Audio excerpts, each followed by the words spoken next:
இந்த குட்டி பசங்களை வச்சுக்கிட்டு ஒரு ட்ரெயின் ட்ராவல் போகிறது எவ்வளோ கஷ்டம்னு தெரியுமாங்க. இன்றைக்கி என்னோட தேஜஸ் எக்ஸ்பிரஸ் ஜேர்னியை தான் ஷேர் பண்ண போகிறேங்க. ட்ரெயின் காலையில் 6:25க்கு தாம்பரம் ரீச் ஆச்சுங்க. ட்ரெயின் ஏறிட்டோம். ஏறினதுலேருந்து செம கிளைமேட்டு. பசங்க 2 பேரும் பயங்கரமாக என்ஜாய் பண்ண ஆரம்பிச்சிட்டாங்கங்க. ஸோ நாங்கள் ஏறின அப்போவே நியூஸ் பேப்பர்ஸ், வாட்டர் பாட்டில்ஸ் அதெல்லாம் வச்சுருந்தாங்க. போத் இங்கிலீஷ் அண்ட் தமிழ் இருந்தது. ஹிந்து நியூஸ் பேப்பர், தினமலர் ரெண்டுமே வச்சுருந்தாங்க. அப்புறம் வாட்டர் பாட்டில் வச்சுருந்தாங்க.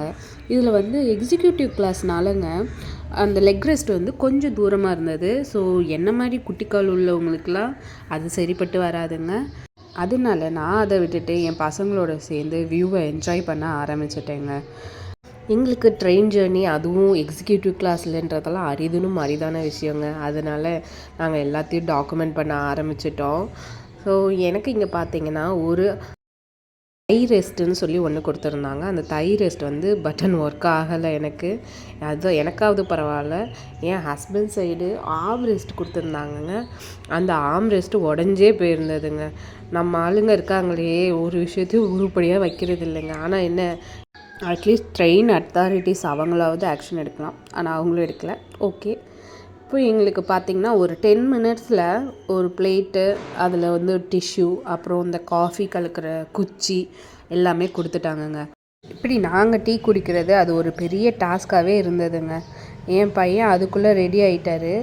எனக்கும் கொடுங்க, எனக்கும் காஃபி கொடுங்க, எனக்கும் கொடுங்க. செம்ம காமெடி பண்ணிகிட்டு இருந்தாங்க என் பையன். இங்கே பாருங்களேன், எனக்கு கொடுங்க, அதை கொடுங்க, எண்ணெய் ஊற்றுறீங்க, அதை கொடுங்க அப்படின்ற மாதிரி ஏய் கூப்பிட்டுட்டு இருந்தான்.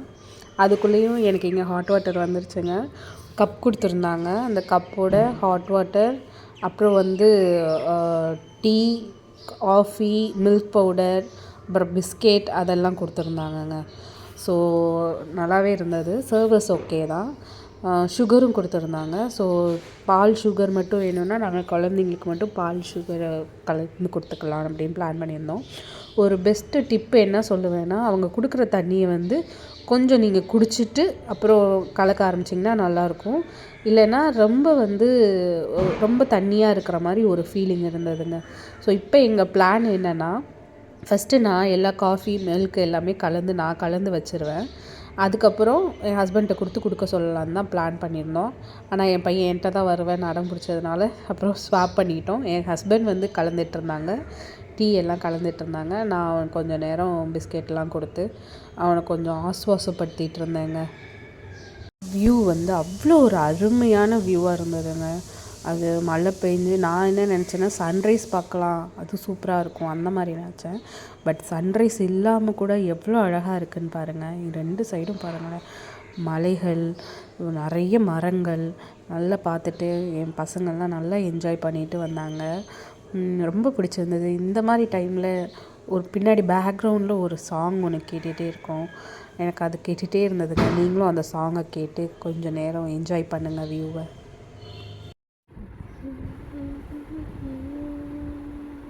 மூங்கில் காடுகளே, வண்டு முனகும் பாடல்களே, தூரச் சிகரங்களில்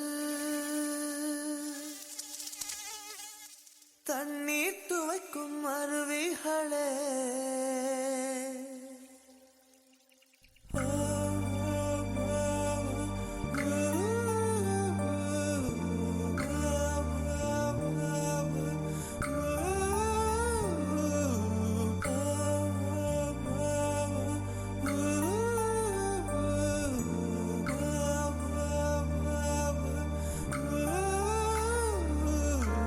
பட் சின்ன பையன் வந்து கொஞ்சம் அழுக ஆரம்பிச்சிட்டான். அவனுக்கு அந்த பவுல் ஸ்பூனுன்னா ரொம்ப பிடிக்குங்க. அது அவன் கையில் கொடுத்தே ஆகணும். ஸோ வந்து அதை அவன் கையில் கொடுத்துட்டு கொஞ்சம் அந்த அழுகைகளை வந்து அமைதிப்படுத்துறதுக்கு நம்ம வந்து ஒரு பப்ளிக் டிரான்ஸ்போர்ட்டில் இருக்கோம். அப்போ வந்து கொஞ்சம் அரவணைச்சு அவங்களுக்கு ஏற்ற மாதிரி ஏதாவது பண்ணி தாங்க அதை இது பண்ணணும். அவங்க குழந்தைங்க அழுதுகிட்டே இருப்பாங்க. எல்லாருக்குமே அது வந்து ஏற்றுப்பாங்களான்னு தெரியாது, சகிச்சிக்க முடியுமான்னு தெரியாது. பட் அந்த மாதிரி சூழ்நிலையில் நம்மளும் போய் அழாத, அதை பண்ணாத, இதை பண்ணாத அப்படின்னு சொன்னோன்னா சுற்றி இருக்கிறவங்களுக்கும் இரிட்டேட் தான் ஆகும். நம்ம குழந்தைங்களும் அழுகை நிப்பாட்ட மாட்டாங்க. ஸோ ஸோ முடிஞ்ச அளவுக்கு நம்மளால் ஒரு இதாக கொஞ்சம் ஒரு கன்சர்வேட்டிவாக இப்படி இருக்கணும் அப்படி இருக்கணும், சரி அழகாதீங்க, வெளியே போகலாமா விளையாடலாமா அந்த மாதிரி சொல்லி நம்ம குழந்தைங்கள ஆசுவாசப்படுத்தினா தான் உண்டு. வியூவை பாருங்களேன், பனை மரங்கள் இப்படி ஃபுல்லாக மரங்கள் தான். இந்த மரங்களுக்கும் இந்த மலைக்கும் பெஸ்ட்டு காம்போ ஆயிடுச்சுங்க இந்த வியூவே. எங்களுக்கு இப்படியே என்ன சொல்கிறது, திளைச்சு போயிட்டாங்கன்னு சொல்லுவாங்க, அந்த மாதிரி இருந்ததுங்க. எனக்கு ரொம்ப பிடிச்சிருந்தது இந்த ட்ரெயின் ஜேர்னி.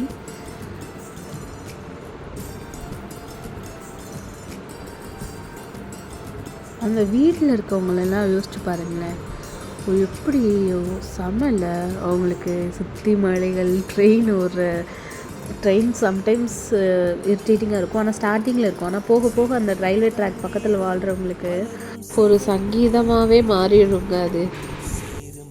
நல்லா ரொம்ப சூப்பராக இருக்கும் அவங்களுக்கு. என் பையனை பாருங்கள், அவனுக்கு இருக்க முடியல, இங்கே இருக்க முடியல, அங்கே இருக்க முடியல, சுற்றிக்கிட்டே தான் இருக்கார். நல்ல ஆனால் அவங்களுக்கு ஒரு நல்ல எக்ஸ்பீரியன்ஸாக இருக்குங்க அது. அறுத்த நதியின் மேல் மரங்கள் ஆனந்த பூச்சொரியும், தாமரை பூவாய் மாறேனோ, ஜன்ம சாபல்யங்கள் காணேனோ, மரமாய் நானும் மாறேனோ, என் மனித பிறவியில் உயேனோ,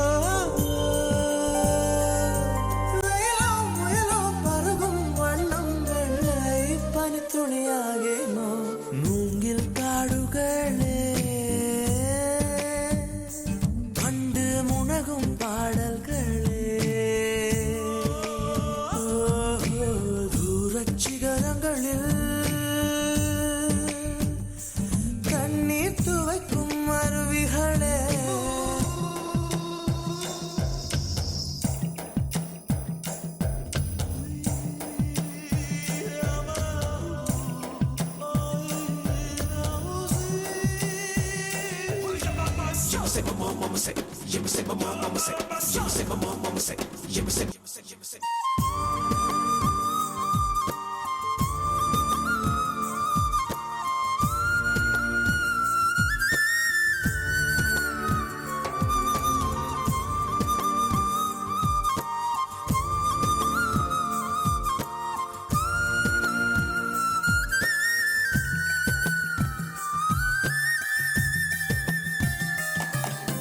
உப்பு கடலோடு மேகம் உற்பத்தியானாலும் உப்பு தண்ணீரை மேகம் ஒருபோதும் சிந்தாது, மலையில் விழுந்தாலும் சூரியன் மரித்து போவதில்லை, நிலவு கூலியூட்டி தன்னை நீட்டித்துக் கொள்கிறதே, மேகமாய் நானும் மாறேனோ, அதன் மேன்மை குணங்கள் காண்பேனோ, சூரியன் போலவே மாறேனோ, என் ஜோதியில் உலகை ஆளேனோ, ஜனனம் மரணம் அறியா வண்ணம் நானும் மழைத்துளியாகேனோ, மூங்கில் காடுகளே கண்டு முனகும் பாடல்களே, சிகரங்களில் தண்ணீர் துவைக்கும் அருவிகளே, இயற்கை தாயின் மடியை பிரிந்து எப்படி வாழ இதயம் தொலைந்து, சலித்து போனேன் மனிதனாய் இருந்து, பறக்க வேண்டும் பறவையாய் திரிந்து திரிந்து பறந்து,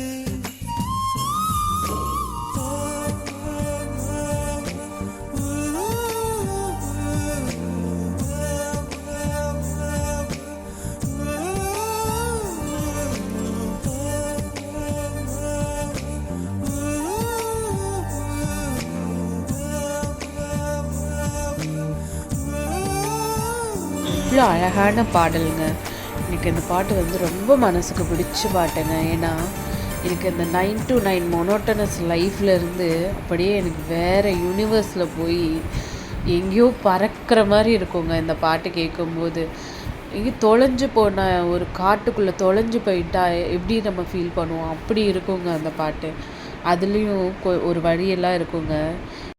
இயற்கை தாயின் மடியில் பிறந்து இப்படி வாழ இதயம் தொலைந்து சலித்து போனேன் மனிதனாய் இருந்து பறக்க வேண்டும் பறவையாய் திரிந்து திரிந்து பறந்து பறந்துன்னு வருங்க. ஐயோ தொலைஞ்சிருவேங்க. இங்கே எங்கள் வீட்டு குட்டி சமாளிக்க முடியாமல் என் ஹஸ்பண்ட் அவங்க ஏதோ ட்ரை பண்ணுறாங்க. மேலே ஏறி உட்கார வச்சாங்க. என்னை கொஞ்சம் நேரம் நீ என்ஜாய் பண்ணுன்னு நினச்சாரா என்னன்னு தெரியல. என்னை டிஸ்டர்ப் பண்ணாமல் இருக்கிறதுக்கு அவனை கூப்பிட்டு வச்சு விளையாட்டு காமிச்சிட்டு வியூவை காமிச்சிட்டு சாப்பாடை கொடுத்துட்டு அப்படின்னா தாங்க எங்கள் வீட்டு குட்டீஸ் எல்லாம் அமைதியாக்க முடியும். அவரும் நல்லா என்ஜாய் பண்ணிட்டு வந்தாங்க. என் சின்ன பையனும் என் பெரிய பையன் இந்த சைடு அதுக்கு மேலே என்ஜாய் பண்ணிட்டு வந்தார். Let's go back to the சாங்குங்க. ஏன் வந்து எனக்கு இந்த மூங்கில் காடுகள் பாட்டு வந்து அவ்வளோ ஒரு இஷ்டம்னாங்க, அது வந்து நம்ம இந்த உலகத்தை விட்டு தொலைஞ்சு போனால் எப்படி இருக்கும், ஒரு நிமிஷம் நம்ம ரெஸ்பான்சிபிலிட்டிஸ் எதுவுமே இல்லை, நம்மகிட்ட எதுவுமே இல்லை, ஒரு பட்டாம்பூச்சியாக நான் இருக்கேன் அப்படின்னா எப்படி இருக்கும், அந்த மாதிரி இருக்குங்க. அதில் ஒரு லைன் வருங்க, உப்பு கடலோடு மேகம் உற்பத்தியானாலும் உப்பு தண்ணீரை மேகம் ஒருபோதும் சிந்தாது. இப்படி ஒரு லைனுங்க. நம்மளோட ரூட் வந்து முக்கியம் கிடையாது, ஆனால் நம்மளோட டெஸ்டினேஷன் அதுதான் முக்கியம் இல்லையா. அது அவ்வளோ ஒரு சூப்பராக சொல்லியிருப்பார். அப்புறம் அடுத்த லைனே எப்படி இருக்குன்னா, மலையில் வீழ்ந்தாலும் சூரியன் மறித்து போவதில்லை, நிலவுக்கு ஒளி வீட்டி தன்னை நீடித்து கொள்கிறது. அது வீழுதுன்னு நம்ம நினைக்கிறோம், ஆனால் அது என்ன விழுகவா செய்யுது, அது வந்து நிலாவுக்கு அதுதான் சோர்ஸே, லைட்டுக்கான சோர்ஸே அதுதான், எல்லாமே அதுதான். தன்னோட ஆயுள் காலத்தை நீட்டிக்கிறது, அந்த மாதிரி செமையான லைன்ஸுங்க அதெல்லாம். அப்போது அது மாதிரி நம்மளும் ஒரு தண்ணியாக இருந்தாலும் சரி, மேகமாக இருந்தாலும் சரி, நம்மளுக்கு யார் கெட்டது நினச்சாலும், நம்மளை யார் வீழ்த்தணும்னு நினச்சாலும், நம்ம வீழ்ந்தே போனாலும் அடுத்தவங்களுக்கு பகைமை நினைக்காம, அடுத்தவங்களுக்கு கெட்டது நினைக்காம நம்ம நல்லவங்களாகவே இருக்கணுங்க.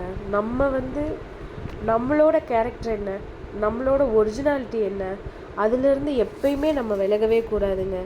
எனக்கு அது ரொம்ப பிடிக்கும் அந்த லைனில். அப்போ சொல்லியிருப்பார் வைரமுத்து, என்ன சொல்லியிருப்பாருன்னா, மேகமாய் நானும் மாறேனோ அதன் மேன்மை குணங்கள் காண்பேனோ அப்படின்ட்டு பாருங்க. சூரியன் போலவே மாறேனோ இஞ்சோதியின் உலகை ஆழ்வேனோ, ஜனனம் மரணம் அறியாவண்ணம் நானும் மழை துளியாவேனோ. இப்படிங்க, இப்படி அந்த மழை துளிக்கு வந்து அது என்ன பிறந்துச்சு, அது எங்கே பிறந்துச்சு, அதுக்கு முடிவு என்ன, அதெல்லாம் எதுவும் எனக்கு தேவையே இல்லை. ஒரு மழை துளி எப்படி வந்து எல்லாருக்கும் நல்லதை நினச்சிட்டு நல்லதை பண்ணிட்டு போகுதோ, வேறு எதையும் யோசிக்காமல் ஓவர் திங்க் பண்ணாமல், அதை தாங்க அந்த லைனில் சொல்லியிருப்பாரு. வைரமுத்தோட பயங்கரமான ஃபேனுங்க நான். அவர் எப்படிங்க இப்படியெல்லாம் எழுதுறாரு, ஹேண்ட்ஸ் ஆஃப் தாங்க அவருக்கு, ஹேண்ட்ஸ் ஆஃப். அவரோட பாடல்கள் எல்லாமே எனக்கு அவ்வளோ இஷ்டங்க, அவ்வளோ பிடிக்கும். எப்படிங்க இது யோசிக்க முடியும், நான் உட்காந்து யோசிச்சுட்டே இருப்பேன். இவர் இது எப்படி யோசிச்சிருப்பாரு, ஒரு காட்டுக்குள்ளே உட்காந்து யோசிச்சிருப்பாரா, இல்லை மழையெல்லாம் பெஞ்சிட்ருக்குமா அப்போ உட்காந்து யோசிச்சிருப்பாரா, ஒரு நீர்வீழ்ச்சிக்கு அடியில் வச்சு யோசிச்சிருப்பாரா, அந்த மாதிரி உட்காந்து யோசிச்சுட்டே இருப்பேங்க. அவரோட லைன்ஸ் எல்லாம் அவ்வளோ ஒரு அற்புதமான லைன்ஸாக இருக்குங்க. இயற்கையோட மேஜிக் பற்றி பேசிகிட்டு இருந்தால் என் பையன் வந்து விரலை காணாமல் போக வச்சு மேஜிக் பண்ணிகிட்ருக்காங்க. அவனுக்கு தெரிஞ்ச என்டர்டெயின்மெண்ட் வச்சு ஏதோ அந்த டைமை என்ஜாய் பண்ணணும்னு அவன் நினச்சி பண்ணுறாங்க. எனக்கு ரொம்ப சந்தோஷமாக இருக்கும். இருக்கிற டைமில் என் பிள்ளைங்க அதை எப்படி ஏதாவது விளையாடலாம், ஏதாவது க்ரியேட்டிவாக யோசிக்கணும்னு சொல்லி ஏதாவது யோசிப்பாங்க. விரல் இருந்துச்சா காணாமல் போச்சா அப்படின்றது, என்ன திரும்பி வந்துருச்சு, அதை வந்து இவரும் பண்ணி காமிக்கிறாரு, சின்ன பையனும். அப்படியே அண்ணனும் தம்பியும் பாச மலர்கள்ங்க எங்கள் வீட்டில். அப்புறம் சொல்லி காமிக்கிறாரு அவர் எப்படி அந்த மேஜிக் பண்ணாரு, நம்மளுக்கு அதை சொல்லியும் காமிக்கிறாரு. இங்கே வந்து அவரும் பண்ணுறாராம், காணா போச்சு அப்படின்னு சொல்லி சின்னவரும் பண்ணுறாராம். செமையில் என்னோட பையன் அதுக்கு மேலேங்க சிறுவல் மலர் புக்கை எடுத்து வச்சுட்டு அதில் உள்ள கதையை சொல்லு, இந்த கதையை சொல்லு, அந்த கதையை சொல்லு. இந்த சிறுவர் மலர் கொஞ்ச நேரம் என் குட்டீஸை கொஞ்சம் தாக்குப்பிடிக்க வந்து உதவுச்சுங்க. இன்ஸ்டெட் ஆஃப் யூடியூப்பு இல்லை ஏதாவது கார்ட்டூன்ஸ் பார்க்குறதுக்கு பதிலாக இந்த மாதிரி பசிலு அந்த மாதிரி காமிச்சோன்னா அவங்க கொஞ்சம் என்ஜாய் பண்ணுவாங்க. அவங்களுக்கு புதுசாகவும் இருக்கும். யூடியூப் வந்து அவங்களுக்கு திருப்பி திருப்பி அதையே பார்க்குற மாதிரி இருக்கும். இது வந்து அவங்களுக்கு புதுசாக இருக்கும், ரெஃப்ரெஷிங்காக இருக்கும்னு வைங்களேன். தேன் டிவியோட ஸ்க்ரீன் டைமோட இது கொஞ்சம் அவங்களுக்கு நல்லா இருக்குல்ல. அவங்களுக்கு புக்கு திருப்புறதே சின்ன பையனுக்கு ரொம்ப ஆசையாக இருந்தது. ஸோ பார்த்திங்கன்னா இங்கே ஒரு ரயில்வே ஸ்டேஷன் தாண்டினோம். ஐ திங்க் இட் இஸ் விழுப்புரம்னு நினைக்கிறேன். ஸோ இதை தாண்டினதுக்கப்புறம் எங்களுக்கு சாப்பாடு வந்துருச்சுங்க. சாப்பாடில் வந்து இட்லி, பொங்கல், அப்புறம் சேமியாவில் ஒரு ஸ்வீட்டு, அப்புறம் வடை, சாம்பார் அதெல்லாம் இருந்ததுங்க. வாழைப்பழம்லாம் கொடுத்துருந்தாங்க. பசங்க வந்து வாழைப்பழத்தை கொடுத்துட்டு கொஞ்சம் நேரம் மேனேஜ் பண்ணேன். அதுக்கப்புறம் ஒரு ஜூஸ் கொடுத்துருந்தாங்க. ரியலில் ஃப்ரெஷ் ஜூஸ் கிடையாது, பட் ஏதோ மா ஜூஸ் அந்த மாதிரி கொடுத்துருந்தாங்க. அதை வச்சு கொஞ்சம் நேரம் அவங்கள டைம் பாஸ் பண்ணிகிட்டு இருந்தோம். ஆக்சுவலாக என் பிள்ளைங்களுக்கு எங்கள் ஊர் சைடு போகிறதெல்லாம் ரொம்ப ரொம்ப ரேராக தான் கூட்டிகிட்டு போவோம். இயர்லி ட்வைஸ் அந்த மாதிரி தான் கூட்டிகிட்டு போவோம். அதனால் அவங்களுக்கு இதெல்லாம் ரொம்ப புதுசாக இருக்குது. கொஞ்சம் விவரம் தெரிஞ்சு வந்ததுனால வயல்னால் என்னன்னு தெரியல, வயக்காடுனா என்னன்னு தெரியல, நாற்றுனா என்னன்னு தெரியல, இது என்னதுமா சீடு போடணுமா, இந்த பிளான்டடா அப்படின்னோன்னா சீடு போட்டால் வளருமா அப்படின்னு கேட்குற அளவுக்கு இருக்காங்க. விதை நெல்லுனா அவங்களுக்குலாம் என்னன்னே தெரியாது, ஐடியாவே இல்லை. அப்புறம் தாங்க ஒரு முடிவு பண்ணோம், இனி அடிக்கடி வந்து நம்ம பசங்களை நம்ம ஊர் சைடு கூட்டிகிட்டு போகணும். எல்லாத்தையுமே அவங்க கற்றுக்கணும், எல்லாமே தெரிஞ்சுக்கிறணும். ஏசியில் வாழ தெரிஞ்சாலுமே ஏசி இல்லாமல் ஒரு ஃபேன் கூட இல்லாமல் எப்படி நம்ம அப்போ வாழ்ந்தோம் அதெல்லாமே அவங்க தெரிஞ்சுக்கிறணும்னு நினச்சோம். இருக்க வைகை எக்ஸ்பிரஸ் கிராஸ் ஆகுதுங்க. அடுத்து திருச்சின்னு நினைக்கிறோம் அடுத்த ஸ்டாப்பிங். நான் இந்த வயலெல்லாம் பார்த்தா அவங்களுக்கு இது என்ன புதுசாக இருக்குது, அந்த ப்ராசஸ்லாம் தெரியுமாங்க அவங்களுக்கு. நம்ம தான் சொல்லித்தரணும். நாற்றுனா என்ன, நாற்று நடுறதுனா என்ன. அப்போல்லாம் நான் சின்ன வயசில் இருக்கும்போது நாற்றை எடுத்து வண்டிகளை போக விடாமல் அந்த நாற்று நடுறப்ப எடுத்து முன்னாடி போட்டு காசு வாங்குவாங்க. அதெல்லாம் அப்போது ரொம்ப இதாக இருந்ததுங்க. இப்போல்லாம் யாருமே அந்த நாற்றை எடுத்து ரோட்டில் போட்டு காசு வாங்கி நான் எங்கேயுமே பார்க்கல. நம்ம இங்கே சிட்டி சைடு வந்துட்டோம், ஆனால் நான் ஊர் சைடு போனாலுமே அந்த பழக்க வழக்கம்லாம் குறைஞ்சிருச்சுன்னு நினைக்கிறேன். நான் நினைக்கிறேன் என்னென்னா, விவசாயம் வந்து எல்லோரும் அழிஞ்சிருச்சு, அது பார்க்க யாரும் இல்லை அப்படின்றாங்க. ஆனால் உண்மைதாங்க. என்னென்னா டோட்டலாக அழிஞ்சிருச்சா அப்படின்னா அது வந்து கிடையாதுங்க. இந்த தூதுவன் வருவான் அந்த மாதிரி யாரோ ஒருத்தவங்க அதை வந்து காப்பாற்றுறதுக்கு அங்கே இருந்துக்கிட்டே தாங்க இருப்பாங்க. பண்ணுறவங்க ஏதோ மெஷின் வருதுனாலுமே அதை பண்ணுறதுக்கு ஆளுங்க வந்து இருக்காங்க தான். அவ்வளோ ஏக்கர்ஸ்லேயும் எல்லோரும், நான் இப்போ க்ராஸ் பண்ணி வந்த இவ்வளோ இடத்துலையும் எல்லோரும் விவசாயம் பார்த்துட்டு தான் இருக்காங்க. இது வந்து ஸ்ரீரங்கம் முன்னாடி இந்த ஒரு ஆற்றுப்படுகை இதை பார்த்தோங்க. ஆனால் இது காவேரி இல்லை, ஸ்ரீரங்கம் முன்னாடி இருக்குது.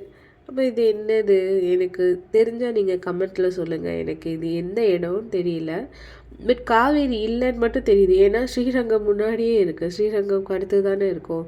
ஸோ பேசிகிட்டு இருக்கும்போதே ஸ்ரீரங்கம் வந்தாச்சு. ஸ்ரீரங்கம் ஸ்டாப்பிங் கிடையாது தேஜஸ், டைரெக்டாக ஒரு 3 ஸ்டாப்பிங் தான். தாம்பரம், திருச்சி, திண்டுக்கல், அவ்வளோதான். அப்புறம் மதுரை தான்.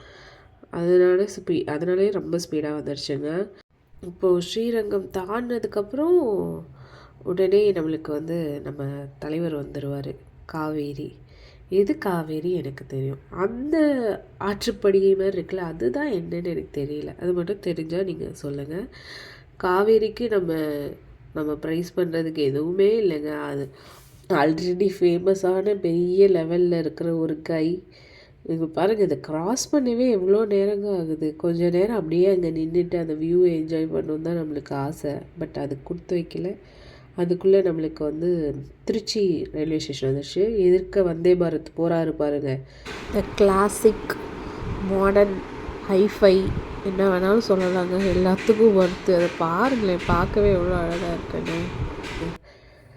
அதை தாண்டி நாங்கள் போயிட்டு இருந்தோம். திருச்சி தாண்டியாச்சு. தாண்டினா என் பசங்கள்லாம் கொஞ்சம் ஃப்ளாட் ஆகிட்டாங்க. அப்போ தான் சரி அவங்கள திருச்சி தாண்டோடனே கூட்டம் நிறைய இறங்கிட்டாங்கங்க. கொஞ்சம் தான் கூட்டம் இருந்தது. ஸோ பையனை ஒரு சீட்டில் படுக்க போட்டு இன்னொரு பையன் இன்னொரு சீட்டில் படுத்துக்கிட்டாரு. நல்ல வேலை, அப்பாடா கொஞ்சம் நேரம் நம்மளுக்கு டைம் கிடச்சிச்சின்னு நாங்கள் கொஞ்சம் நல்லாவே அங்கங்கேயும் சுற்றிட்டு எல்லாம் எப்படி இருக்குது, தேஜஸ் எப்படி இருக்குது அப்படின்னு சுற்றி பார்த்துட்ருக்க எங்களுக்கு டைம் கிடச்சதுங்க. திருச்சி டு திண்டுக்கல் வியூ இன்னுமே பிரம்மாண்டமாக இருக்குங்க.